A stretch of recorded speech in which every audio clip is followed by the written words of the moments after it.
মানবিক উদ্যোগ। নতুন যাত্রী শেড পেতে চলেছে ভারত বাংলাদেশ সীমান্তের প্রত্যন্ত গ্রাম। বসিরহাটের স্বরূপনগর বিধানসভার কৈজুরি গ্রাম পঞ্চায়েতের ৫৫ তলায় নির্মিত হতে চলেছে এই যাত্রী শেড।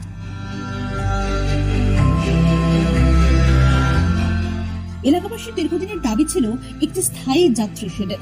এবার সেই দাবি পূরণ করলেন স্বরূপনগরের বিধায়ক তথা উত্তর ২৪ পরগনা জেলা পরিষদের সহসভাপতি বীণা মণ্ডল।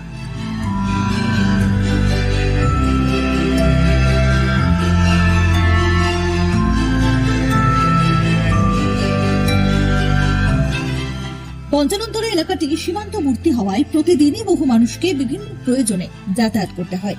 স্কুল পড়ুয়া, কর্মজীবী মানুষ থেকে শুরু করে প্রবীণ নাগরিক সকলের অভিযোগ ছিল রোদ বৃষ্টি উপেক্ষা করে খোলা জায়গায় দাঁড়িয়ে বাস বা অন্যান্য যানবাহনের জন্য অপেক্ষা করতে হয় তাদের। বিশেষ করে গ্রীষ্ম বর্ষাকালে চরম ভোগান্তিতে পড়েন সবাই।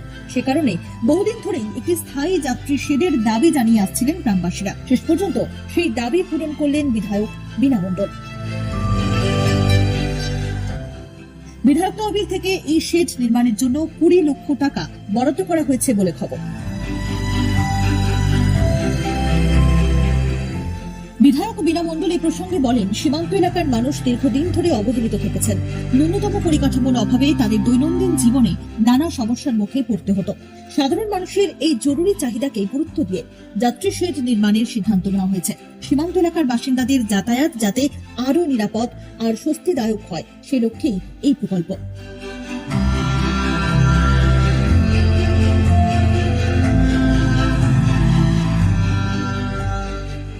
শুধু যাত্রী শেড নয়, আগামী দিনে কৈজুরি গ্রাম পঞ্চায়েত সহ স্বরূপনগর বিধানসভার বিভিন্ন সীমান্তবর্তী এলাকায় রাস্তাঘাট, পানীয় জল এবং আলোর ব্যবস্থার মতো উন্নয়নমূলক কাজ করা হবে বলেও জানান বিধায়ক।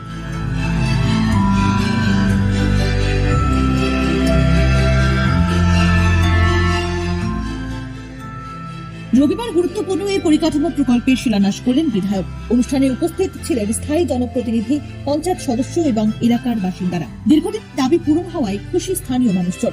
বিধায়কের প্রতি তারা কৃতজ্ঞ বলেও জানিয়েছেন। কৈজুরি ৫৫ তলায় এই স্থায়ী শেড তৈরি হলে আগামী দিনে সমস্যা অনেকটাই কমবে বলে মনে করা হচ্ছে।